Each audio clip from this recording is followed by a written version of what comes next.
Hello, everyone, and welcome back to another episode of Changing the Climate, a show where we talk about the changing world around us and how we can make it better. Brought to you by Climate Change Realty.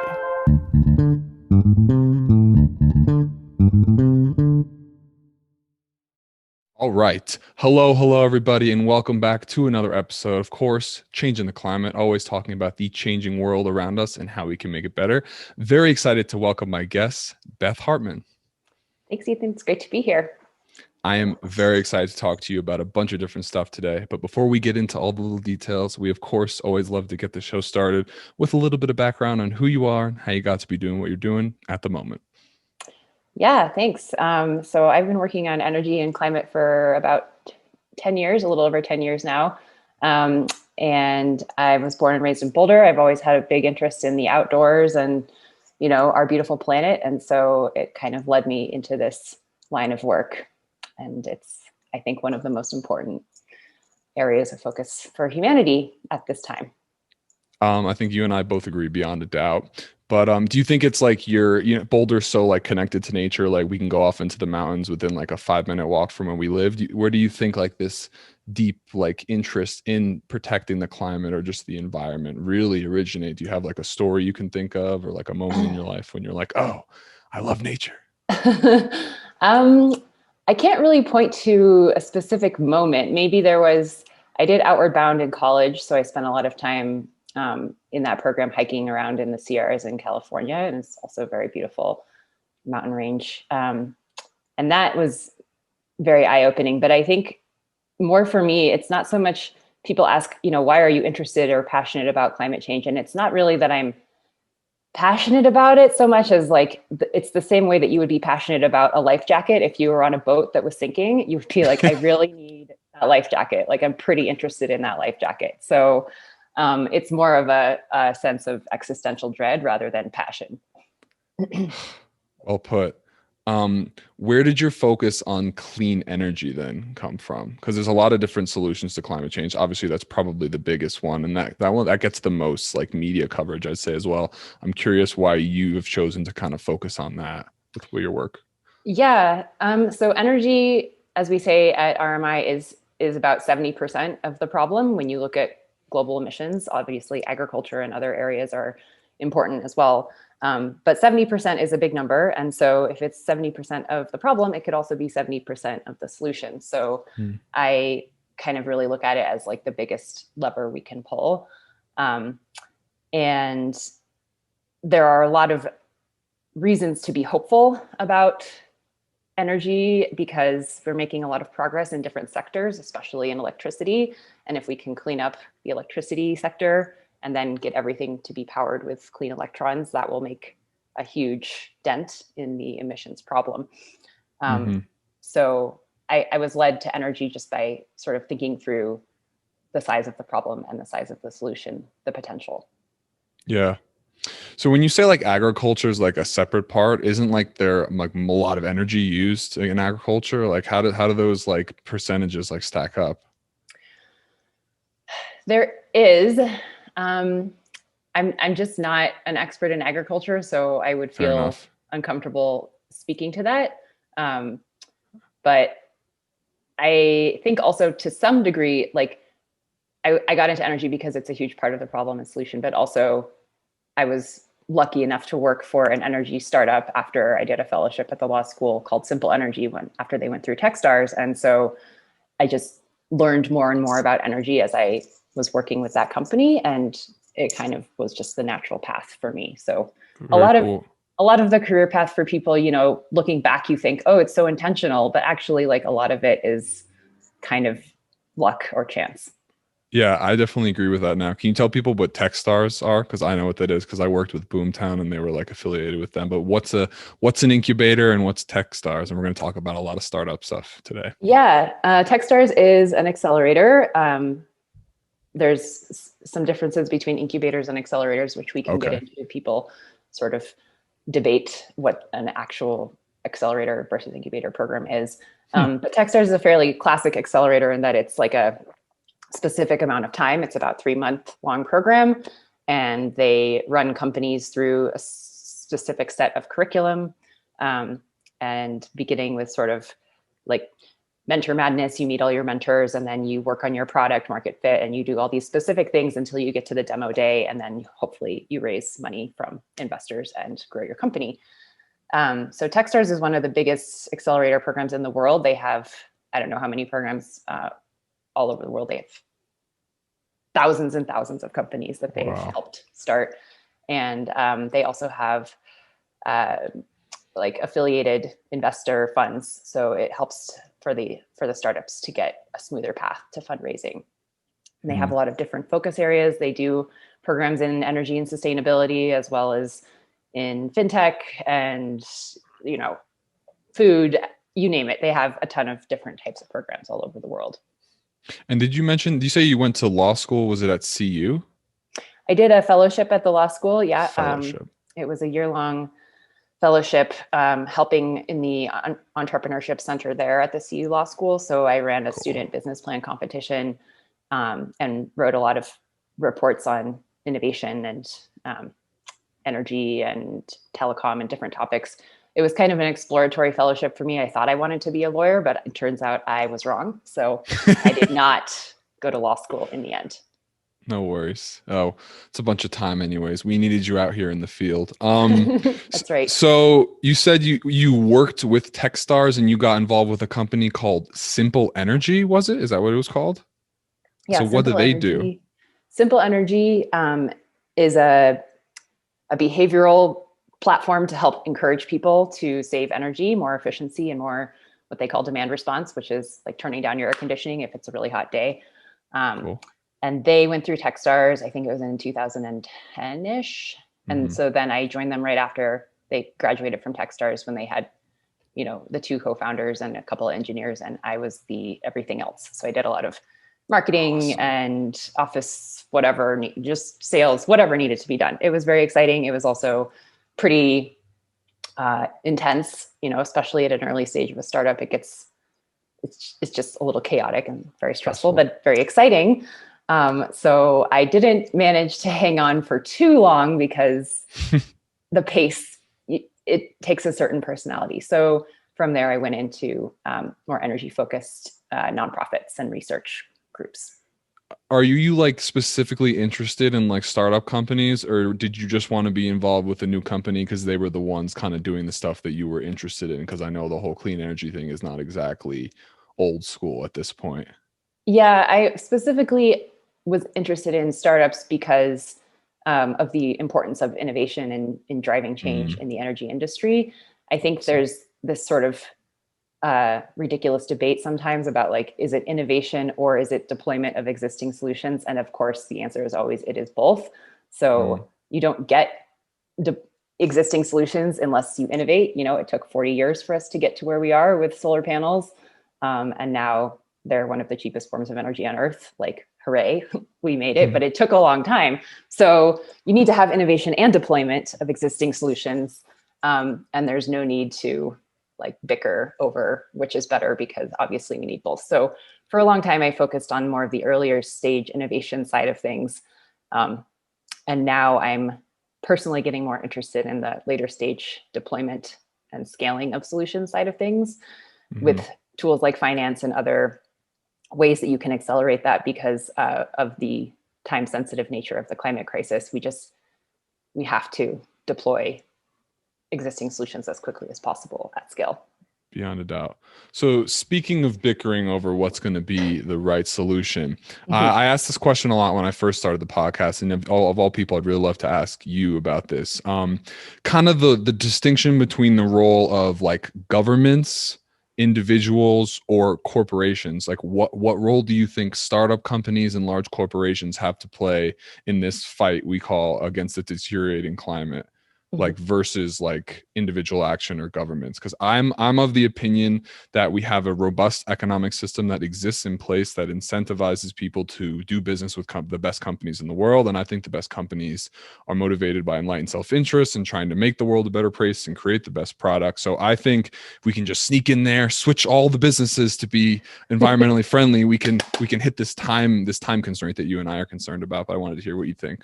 Yeah, I definitely agree with you that businesses are a really important lever to pull, and we do exist within a capitalist framework at this time. And so like we need to work within that framework to change things as fast as possible, because we simply don't have time to change the entire global economy. Like that's not a reasonable idea.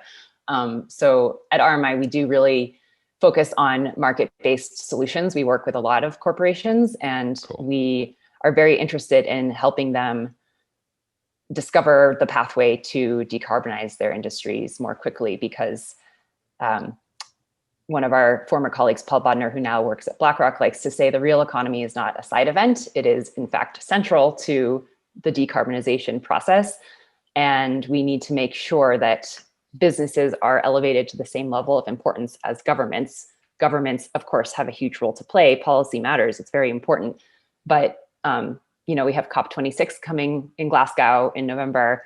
We've done COPs 1 through 25 with this focus on national policy, and it's clearly not working. Like it's not, emissions are still rising. So we need both. We need governments to have policy and nationally determined contributions to reduce their emissions. Like everybody is increasing their level of ambition. Goals are always good, but to achieve your goals, you then actually have to go to the sector of the economy that is producing emissions and be like, okay, electricity, buildings, mobility, industry, like here's what you need to do to help us achieve our goals. And if you get those industries aligned and moving, and all of them agree, and like their customers agree, the finance people agree, then you can hopefully push them more quickly down the decarbonization pathway. Where do you think we're at right now, July 2021, as far as like this push? We need more muscle. We need more muscle. I think it's an interesting moment. And, people are always talking about tipping points, and in both the natural system and in the social system, I feel like we're reaching a lot of tipping points right now. Terrifying. Emissions are still rising, but there's a lot of momentum behind different ways to change that. You can see horrible environmental catastrophes are happening now faster everywhere. Nobody expected people to be dying of heat stroke in Canada or people to be drowning in floods in Germany, but they are. And so that's scary. And these tipping points are being reached, and hopefully that's creating awareness, like further awareness of the true urgent nature of this crisis and why we need to treat it like the emergency that it is. And hopefully with the combination of like social movements, policy changes, companies moving more quickly, financial changes, people are just not going to be giving money to companies that don't have a clear path to decarbonize. So there's a great quote from Hemingway in The Sun Also Rises, where they ask one of the characters, how did you go bankrupt? And he says, gradually and then suddenly. And that's often how change happens, is that you think it's really slow for a really long time, and then boom, like there's this sudden exponential curve. And people are not very good at intuitively understanding exponential growth curves, which is why a lot of people, failed to anticipate the effects of a pandemic, for example. Totally. But when you do see change happen quickly, it's always kind of surprising in the moment. And then you look back and it feels inevitable. We didn't all used to carry these iPhones around like a decade ago, and now everyone does. So change can happen quickly, and it must. So I'm hopeful that we can push it faster. Yeah, and you're right, because I'm gonna help you. And I know lots of people who have been on this podcast and people who I talk to in the streets who are very keen, because everyone wants a life jacket when we're swimming in the middle of the ocean. Yes. But before we talk about RMI for the rest of the podcast, I just wanted to ask you about your experience leading the Incubate Energy Network. Like, what was the deal with that? Yeah, that was such a great project, and I was really, like, again, lucky and honored that got to be part of my career path. So the network was led by EPRI, the Electric Power Research Institute, which is where I worked before joining RMI. And it was a partnership with EPRI and then the National Renewable Energy Lab and the Department of Energy, which provided some funding to build this network. And the idea was to just take existing incubator and accelerator programs in the US that are focused on clean energy and help them work together more effectively and collaborate and coordinate so that the startups, would be able to benefit from maybe going through one or more programs if they have a different focus on different stages or different technologies, sharing resources, just tips. Like they're all very collaborative groups of people because they are working on what they consider to be the biggest crisis facing humanity. So they want to help and share. And so unlike sometimes other accelerator incubator programs who are pretty competitive in terms of their deal flow and sharing their investor networks and all of that, the clean energy focused incubators and accelerators in this network are very, very interested in helping each other and helping their startups succeed more quickly. Of course, it's great if you get to be part of an amazing deal and you end up owning something that becomes the next big Tesla. But the most important thing is that we scale these solutions as quickly as possible. So it was wonderful working with all of these collaborative incubator and accelerator programs around the country and helping to build the network so that they could work together more effectively. And so EPRI is continuing to run that network now.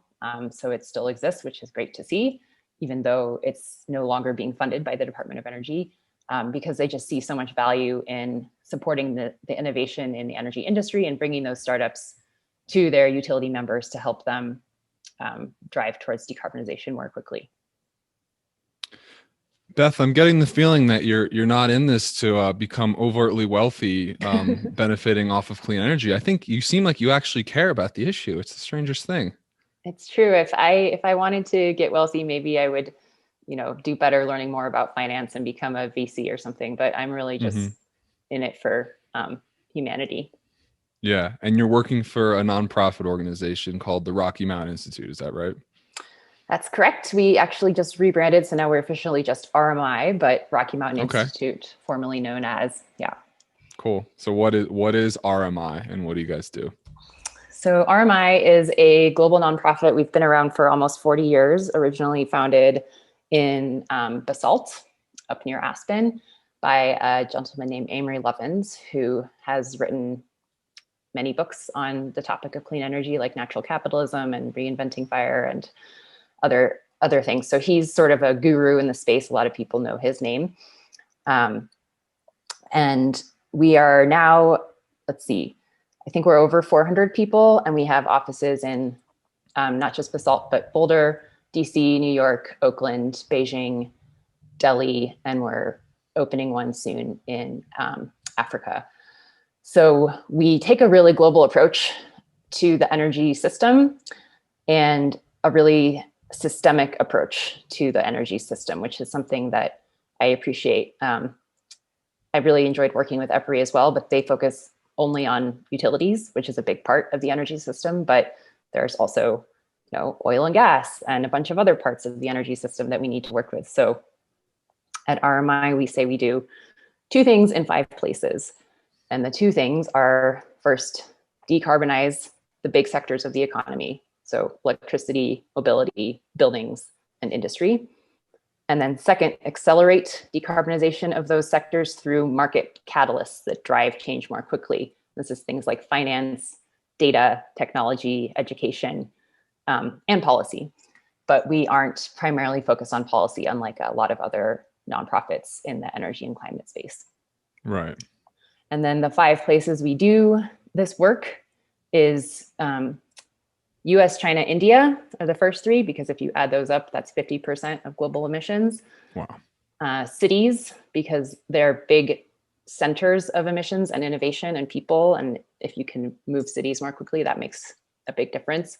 And then emerging economies, because that is where the future emissions will come from. And if we can help them leapfrog to clean energy the same way that they did with cell phones and skipping landlines, we can avoid a huge amount of emissions and provide them with better, cleaner, cheaper, more resilient, robust energy systems that will make all of their lives better. Very cool. So you are the manager of the office of the CEO at RMI, right? So That's right. what does your workflow kind of look like on a day-to-day basis? Whew. Well, it varies from moment to moment, but it's basically sort of a chief of staff role where I assist the CEO in anything that he needs. And our CEO now it's no longer Amory, who's our sort of chairman emeritus. Our CEO is named Jules Kortenhurst. He's Dutch, and he's been CEO for about 8 years and has really grown the company a lot over those 8 years. It's almost 20% average growth every year. So we've been growing a lot under his leadership. So I do a lot of helping to prepare him for giving talks or going with him to events when we are allowed to travel, writing op-eds for him, articles for him, preparing decks, preparing talking points, going to meetings, like whatever is needed. Sometimes bigger projects arise. Like, for example, we just recently, after Green Tech Media was shut down, I don't know if you remember hearing about that. There was a media company called Green Tech Media that was kind of one of the best sources of energy news in the industry. And they were owned by a consultancy called Wood Mackenzie that serves a lot of oil and gas companies. So we're not sure why, but they decided to shut down Green Tech Media, and everybody was sad because it was a great source of news that we all follow. And so we decided we would hire all those journalists and form a new media platform that's called Canary Media. So we did that a few months ago. It was kind of a mad dash, a big exciting project. So you just never know what will happen. And that's part of why the job is so exciting. Definitely. So you said the company's grown by like 20% per year. Is it just based on donations, or how does the nonprofit organization get funding? We do get most of our funding from philanthropic donations. Awesome. A lot of larger donors. We've just received some funding from the Bezos Earth Fund. We get a lot of, other big groups like Bloomberg. And then about 20% of our revenue is from consulting or fee-for-service work, where we will work with a specific company or organization group where they want us to help them figure out something specific. How a utility might ask us for help designing their integrated resource plan, or a state might ask us for help thinking through how they can decarbonize more quickly or change some of their policies. So it's about 20% fee-for-service and 80% philanthropic. Very cool. Can you tell me about some of the projects that you guys are working on that you're like really excited about or feel optimistic could have a huge impact? Yes, I would be happy to. There's so many. I bet. One that I'm really excited about is called the Mission Possible Partnership. And this is something that the Bezos Earth Fund is supporting. And this is an effort to help industries decarbonize more quickly. Industry is one of the harder things to decarbonize, sometimes called the hard to abate sectors, because we don't yet know exactly which solutions will work at scale in these industries. Things like shipping, aviation, steel, cement. We know generally like green hydrogen is going to be involved in some way, but it's not exactly clear where will that be produced, with like offshore wind, what regions, electrolyzers, like what is the cost curve? It's less clear than something like electricity, where wind and solar and batteries are in many cases the cheapest solutions, and we know how to build them and we know how to scale it. So we know what to do. So in industry, what we're trying to do is similar to an effort that we did with the shipping industry called the Poseidon Principles, where we got some of the largest companies in the shipping industry like Maersk to agree with their suppliers and financiers, manufacturers, customers, that they would set specific decarbonization goals for different years in the future and then work towards achieving those. So this like alignment across the entire value chain in the industry is really important and effective, because then it means that the banks aren't going to be lending to people who are building ships that are not on the path to decarbonization, for example. So we're trying to replicate that sort of industry alignment process across other sectors of industry, aviation, steel, cement, and see if we can kind of get them all to agree on their pathway and move forward more quickly.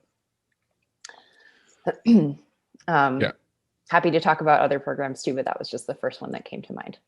Yeah, well, those are like some of the hardest industries to decarbonize, specifically shipping and aviation. Shipping is what? The boats are powered by Uh, oil, I think. Diesel, yeah, Diesel, it's that's what it was. And then not it's really great. difficult to fix that. Yeah, in shorter, for short trips on boats, you can electrify ships. So a lot of ferries in Europe, and I think to some degree in the northwest of the U.S. are starting to electrify. Similar for aviation, you can have small planes that are electric, but um, for big ships that go across the Pacific Ocean, you need something else. And so the hypothesis is probably ammonia derived from green hydrogen, but I am not Hmm. an expert. I'm not a Sure. chemist. I am not a shipping person. That is just my high level understanding. Yeah. Well, I have an interesting question I want to ask you as someone who's very obviously in this industry, in this whatever space for feeling a necessity. I mean, you have children, right? I do. I have two boys, 8 and 5 years old. Yeah, and you're concerned about the climate just like my generation and a lot of people I talk to, but you're deeply in the for-profit space and you're working with businesses on a daily basis and a lot of these people are just about making money all the time. So how do you kind of rectify this, I don't even know, this kind of distinction in values, I don't know, where you're talking to people who are CEOs of companies, they're trying to make 10-15 year plans where they can make the company grow and grow and grow, but like a lot of the issues has come from this obsessive obsession over economic growth. So how do you kind of rectify that with your desire to like have a sustainable or regenerative economy or world? Yeah. So a lot of our analysis focuses on showing them that it is actually more economically beneficial for them to decarbonize than to not decarbonize. Mm-hmm. There's a report called Making Mission Possible that shows that the entire global economy can be decarbonized by 2050 at a cost of like 1.5% of global GDP per year, which is a large number, like it's trillions of dollars. But Mm-hmm. you have to ask the question compared to what, which if we fail to take action, that is vastly, vastly more expensive and dangerous than taking action. It's kind of like if you had to fix your roof and you decided that you were going to save money by not doing that, and then your entire house just got flooded. So that's not a good investment. Like that's not a smart decision. So a lot of our work focuses on speaking at the CEO and board level and helping them to understand the risks, the physical risks of climate change to their business, like supply chain disruption, workers dying in the heat. These are real risks to your business, and the transitional risks of failing to move more quickly towards a decarbonized economy, especially when their competitors are starting to move. And if they don't, they're going to be left behind and, um, you know, go bankrupt if they don't eventually make the shift. So our work tries to sort of help them understand that in the end, a sustainable economy is in fact a profitable economy, and they need to get on board.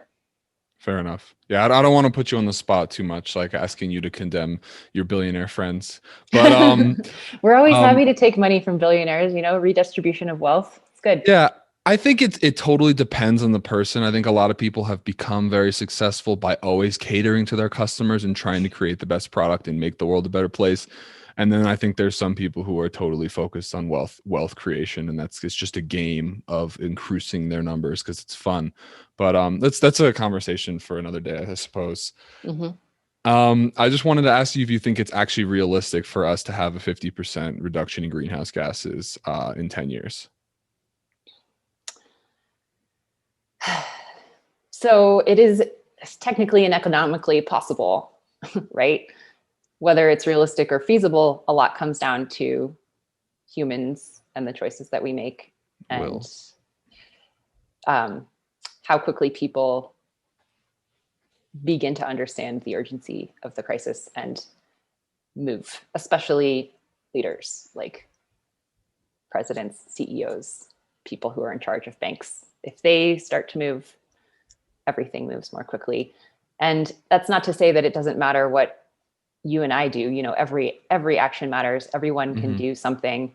Not everyone can do everything. So anything helps. Like, it's great if you decide to install a heat pump instead of powering your home with gas. It's great if you decide to put solar panels or buy an electric vehicle or eat less meat or fly less frequently. All of these things matter. And in particular, if you are a member of a wealthier demographic, it matters more because you may have a bigger house or drive a bigger car or fly in planes more frequently. So the choices that we make matter.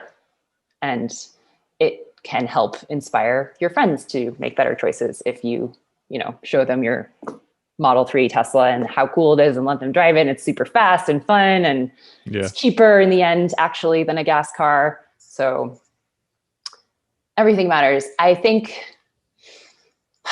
I have something that I like to refer to as the climate change metronome, where it's like hope, despair, hope, despair. So I feel you on some that. days I'm like, oh, the electric F-150, like that's a big deal. That's a whole new group of people who's going to buy an electric vehicle.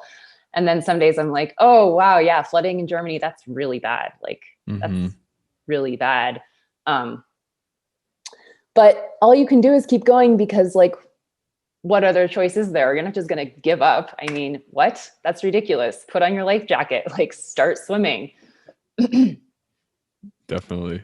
Any ideas about how to create like some backstops so we can kind of guarantee at least some sort of reduction? Like something, yeah, it would be great to be like, if we do this, we can definitely do that. And then this becomes law, or is there something we can do to create some kind of guarantee to give people that vested hope that's not going away? Mhm.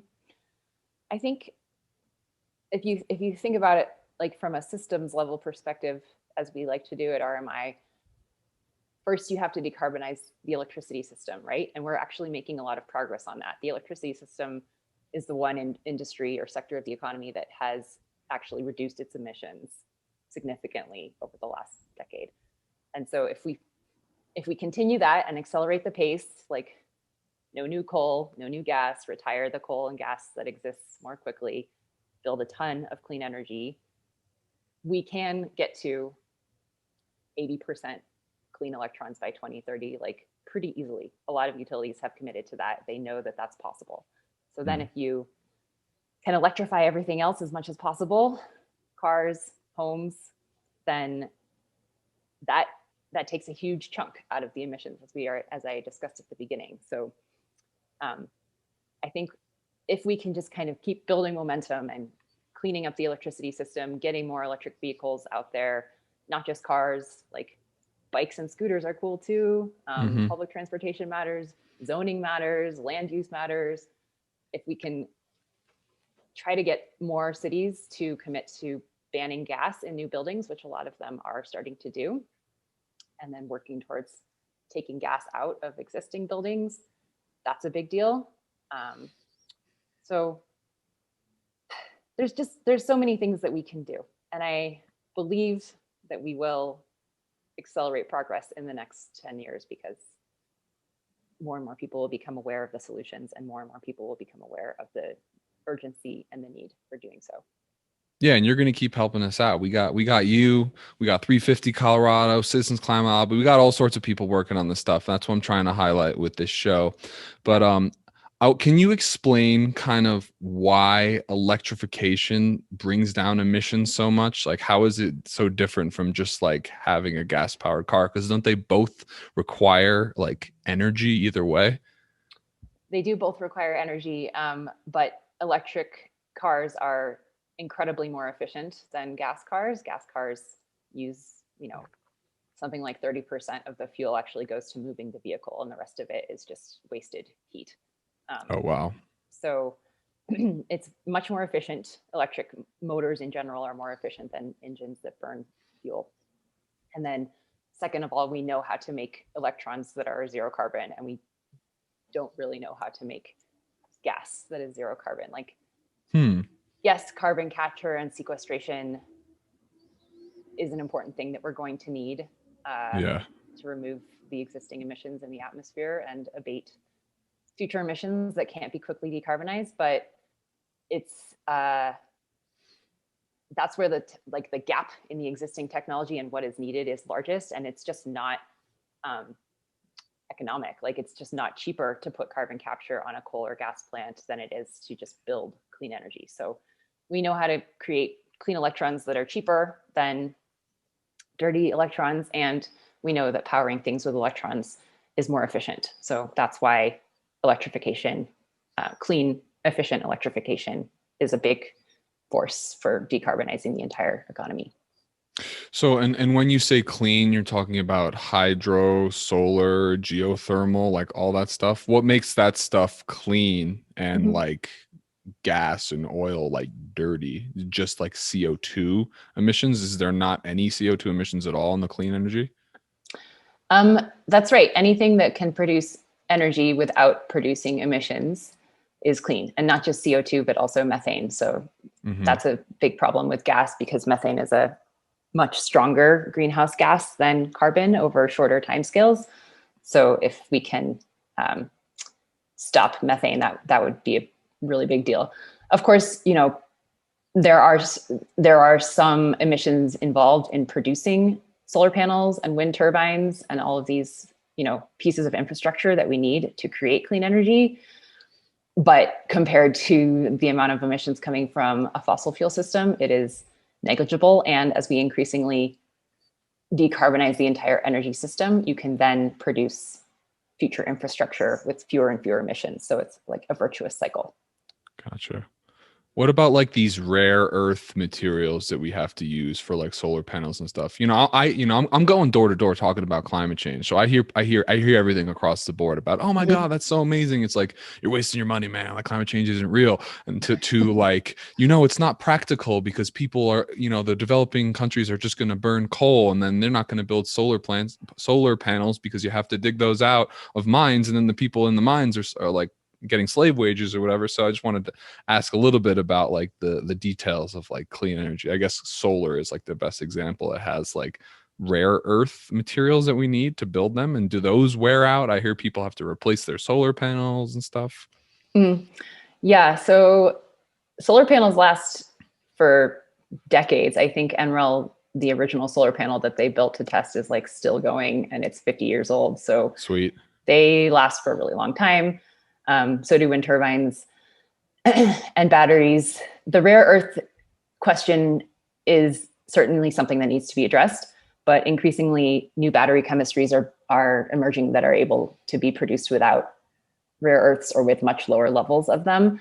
Very cool. And when you look at, kind of just comparing the mining operations that are needed to get rare earths versus the mining that is needed to get oil and gas and coal out of the ground, there's just no comparison. Like, the impacts of fossil fuels kill something on the order of 9 million people a year directly just from air pollution. So when you compare that to the smaller impact of mining for rare earth metals, it is really negligible. And we're also Yeah. working on ways to make mines operate more, cleanly. We have a program called, I think it was called like Sunshine for Mines, maybe, where we were trying to increasingly get mines to be powered with solar and batteries so that they're more clean and efficient. And of course, working with labor groups to try to make sure that the miners who are working in those mines are treated well and fairly.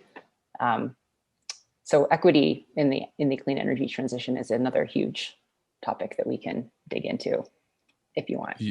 Yeah. Well, you said we. Does that mean RMI is working on this? Yes, RMI has a program called Sunshine for Mines, and we do a lot of work with big mining companies, Rio Tinto, et cetera, to help them try to be better. Man, you guys are doing everything, huh? It sometimes does feel like that. And, we are only 400 people, but I think that the output per capita is pretty high at RMI. I'm always amazed when my colleagues tell me what they're working on. I'm just like, wow, you're smarter than me. Everybody at RMI is smarter than me. It's incredible. Isn't it great to be surrounded by people who are smarter than you all the It's time? so That's how I great. feel on this Yeah, it's podcast like every week. skiing with people who are faster than you. You just got to keep up, and like, you get better. Yeah. Cool. Well, rather than digging into like details of mining, I just wanted to ask you if you think we'll ever reach a fully carbon-free economy with zero emissions, because it seems like all of the stuff that we talked about, shipping and aviation, at this point, it seems impossible. But you know what? Like as you said, like this cell phone seemed impossible 100 years ago. So I just wanted to get your thoughts on that. Yeah, I mean, one way or another, we will. We're hoping that we do it in a way that is good for humans and like somewhat of a smooth transition. But physics is like not negotiable. You know, you Hmm. have to think about the planetary systems and their boundaries that in which we live. So one way or another, we're going to get to a zero carbon economy because that's just what is required.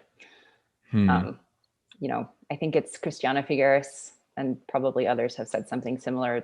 It's no longer enough to do what we can. We have to do what is required. Like it's just you just have to. Yeah. So one space that I'm very interested in that you hinted at or you mentioned directly before is carbon sequestration, because I Mhm. think I see it as like we got a big dirty plate. It's covered with stuff. We keep adding more stuff to it, but that doesn't change the fact that there's 80 years or more, 100 whatever years of dirt that we need to clean up. And I think Mhm. that we keep talking about timelines and how it's running out of time. So we can kind of bring the timeline down by pulling carbon out of the air. You hinted that the technology is not quite there yet, but of course you've been involved with startup companies. We've talked about how um, things can just tip and then all of a sudden new technologies can be discovered. So I wanted to just hear what you think about sequestering carbon, because I feel like that's kind of one of the most important solutions that hasn't talked about at all, because I think to get where we need to be, we're going to have to pull like all the legacy emissions out to get back to a livable climate.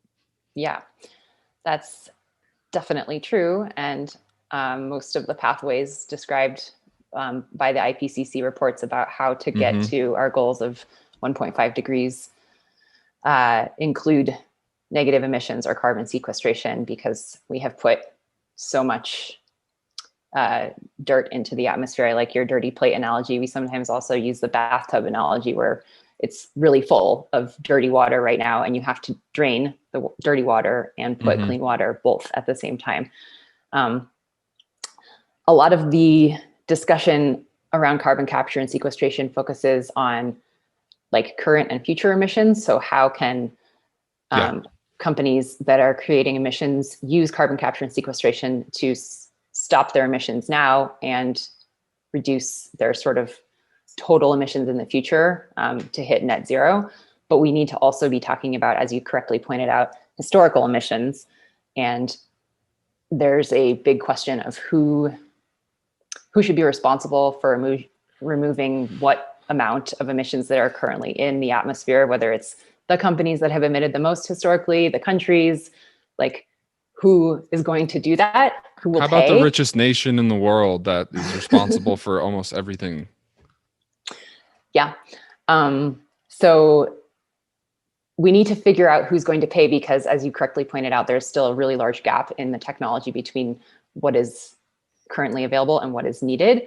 And we are sort of like desperately working on finding better carbon capture and sequestration technologies because we know that nature-based solutions are great. It's always good to Mm-hmm. plant trees. It's always good to have programs that prevent people from chopping down forests, but that is not going to be enough. And in addition, that those nature-based solutions sequester carbon on timescales that are not Correct. long enough. So like forests are burning down. They are emitting carbon that was sequestered. We need to put it in geological storage, which is Mm-hmm. like putting it back in the ground. And we're not great at that yet. Like, really, there's almost no existing projects that are doing that successfully now at a cost that is reasonable. So we really have to work on that. We have an accelerator program called Third Derivative that RMI launched last year, and we're going to have a focus in our next upcoming cohort on carbon capture and sequestration technologies. And a lot of other people are focusing on this too, right? Like Elon Musk is really into this. Hmm. Lots of billionaires are into this Yeah. because they've done the math and they know that it's needed. And it is. But also, like, in the meantime, the most dangerous thing about carbon capture and sequestration is people could use it as an excuse to not stop emitting Hmm. now. Hmm. We have Yeah. to do both, of course. Like, Yes. it's always yes, and that's always the solution. So it's kind of like if you were overweight, you would both like clean up your diet and exercise. Like, you would do both of the things. And so we Hmm. need to do both of the things. Yeah. Well, diet is more important, I would say, for losing weight. So, um, So hmm. that's the stopping emissions, and then the negative emissions is the exercise. Oh, okay. Well, I'm gonna be calling you because you're gonna be knowing you're on the front lines of this stuff, and I'm very interested in sequestration because it just kind of makes sense to me. I'm just always trying to think ahead. So, speaking of thinking ahead or working today, what do you think are some of the most effective actions individuals can take to aid in this climate conflict? What do you? I know you've talked about flying less or trying to use electric stuff, but I wanted to see what else you have for. I think my audience is mostly like people my age, like young generation, which I'll ask you what you think Mm-hmm. what advice you have for the youth. But for now, just what actions do you think people can take specifically to help prevent Mm-hmm. future emissions? Yeah, I'm glad you asked that question, and I actually have a TEDx Boulder talk on that called "Climate Crisis Courage." If anyone wants to watch, where I have like 5 Linked down specific below. actions you can take. Um, you had some good ideas. Flying less frequently is a great idea. You know, flying is not really that fun anyway, so like just try not to do it as much unless you really have to. Eating less meat is a huge one. That's like a choice that you make every day, and you don't have to, go full vegan. But if you just eat red meat less You can if you want often, you to. could go full vegan. If A you lot want. of the like fake meat products now are really really good. Like, they're delicious actually. Um, you could get an electric car, an electric bike. Bikes are really fun. But I think probably the biggest thing is um, like advocacy. If you feel like inclined to write an angry letter to your representative, make Hmm. sure that you're voting. Like, make sure that you are using your voice to influence people in positions of power. Vote with your wallet. Whatever. Kind of like, think about how you can make change in a system. Maybe at the company you work. Like, what could you do to change the company that you work and make them be better? Yeah. That's really cool. Choose Climate Change Realty for your real estate needs, everybody. Beth, it's been an honor talking to you. You're so full of knowledge, and I love your kind of emphasis in like the business oriented solution because that's obviously what I really like as well. Final question I love to ask everyone: any specific advice you have for the youth who are just passionate about a more positive future? It doesn't have to be specific climate oriented tasks. Just how to make the world a better place. Any just advice for young people? I think, and this advice goes for everyone working in this space or any difficult space, which is just like, be kind and take care of yourself, because it's really hard work. And Mm. like, take a vacation. It's okay. You can take breaks. Like, go for a walk, do some yoga, meditate. A little like self care goes a long way, because if we get burned out, that doesn't help to continue the fight. You have to be like working in a sustainable way. And I struggle with that. Me So too. yeah. Yeah, it sounds like that was directly pointed at me. Geez, Beth, I'm working too much here. No, But I mean, we have this like professional development thing that I'm doing now called like dealing with climate grief. We're working on it mhm. like as part of our job. So Yeah. Well, I find it's really difficult to like take a break and not work when I feel like I am in the fourth quarter and we're down by 2 touchdowns and I'm trying to like make like the game play here. Now that's not going to do it alone. Amazing people like you, we're all working on it. But right. that's what makes it so hard to chill, when you really feel like you have like a purpose and when you're chilling. But the idea is that you'll work more efficiently if you do relax. Right, right. And I am, again, as we've already discussed, optimistic that more and more people are going to be working on this problem. So you're not the only one, running around on the sinking ship telling people to put on their life jacket. Like more people Right. are going to be putting them on and helping you, and it's going to be better. Yeah. Oh, well, I really appreciate you. And thank you so much for coming on the podcast today and sharing your thoughts. It's meant the world to me. Thanks, Ethan. It was fun, and I hope to chat again soon. You got it. All right, everybody. Have a fantastic weekend. We'll be back next week. Take it easy. Thank you so much for tuning in to another episode of Changing the Climate, the official podcast of Climate Change Realty. If you are very passionate about these issues and you know anyone considering buying or selling a home anywhere in the USA, then please visit ccrboulder.com today.